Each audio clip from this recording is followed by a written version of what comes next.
Requesting out of Houston is the worst decision James Harden could have ever made, and I have statistics to back this up.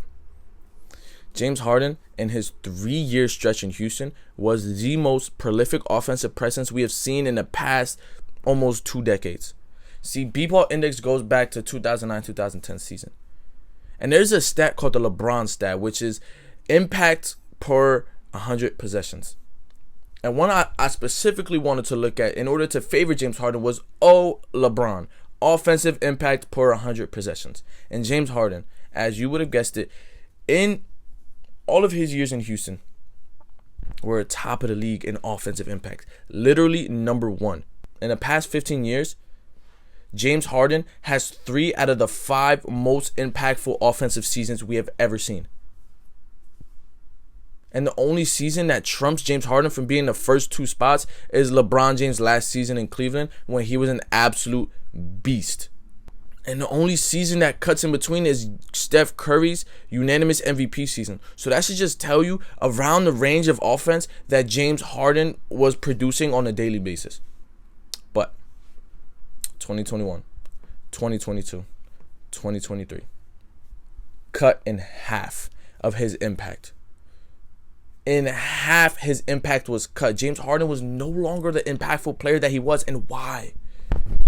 Why is this? Why is James Harden no longer the impactful player that he was in his stretch in Houston? Because James Harden, in that heliocentric offense where he was the main role, he touched the ball every single time down the court and held it for 20 seconds, was far more productive than he is today.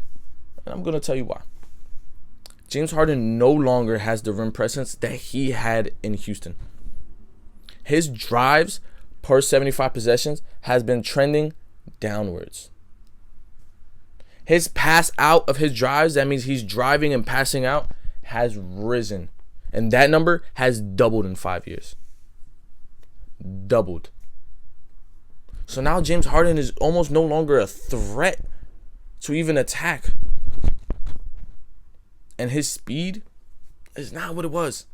So now he no longer has the first step because his fouls drawn as well is also very down. So James Harden no longer has that first step that has allowed him to get the position that he used to get in order to draw the foul. And him still trying to incorporate the drive into his game now has to pass out. So now he is no longer as much of a threat to attack the basket as he was before.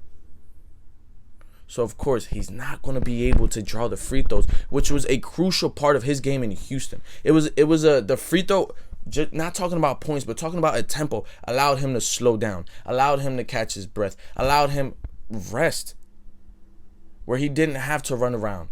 Because James Harden, also being an offensive player that he was one of the best pickpocket players in the league. Simply put, he wasn't a great defender, but one thing he could do is get 2 to 3 baskets a game on steals. But James Harden no longer steals the ball like he was. In his last season in Houston, he was in the 90th percentile in the pickpocket rating. Now, closer to 50. So, his threat to even steal the ball is cut in half. His drives, cut in half. Fouls drawn, cut in half. James Harden isn't the player that we once remembered. Offensively speaking, why is this?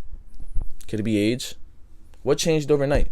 What happened from 2020 to 2021 where his impact went from a 14.6 in value to a 6.3? What happened that his offensive LeBron went from a 6.53 to a 4.42?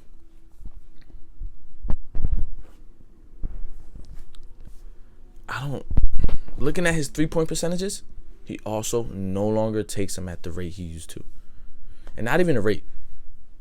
And the openness is even worse than it was before. What does that mean? James Harden no longer is the quick player that he used to be, and that's the conclusion I came to.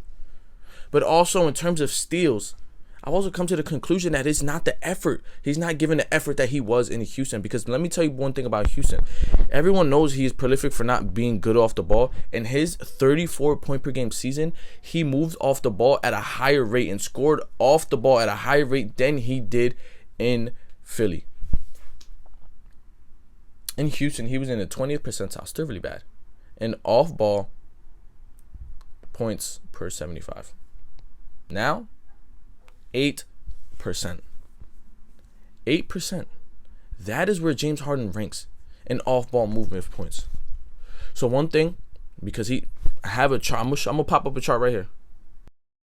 James Harden, off the ball, can score. But it's a standing shot. He isn't moving anywhere. So, his lack of movement, his lack of attacking the ball, is a mixture, and his failure to draw the fouls the way he was. It's a combination of two things: age and effort. And there's no other excuse for that. Because we know who James Harden is. We know who he can be when on top of his game. And we've seen stretches this year where James Harden showed flashes of who he was a couple years ago. So why? Why is James Harden no longer the player he is? Because what he's doing on the ball is still decent. His mid-range actually is a lot better than it was in 2020.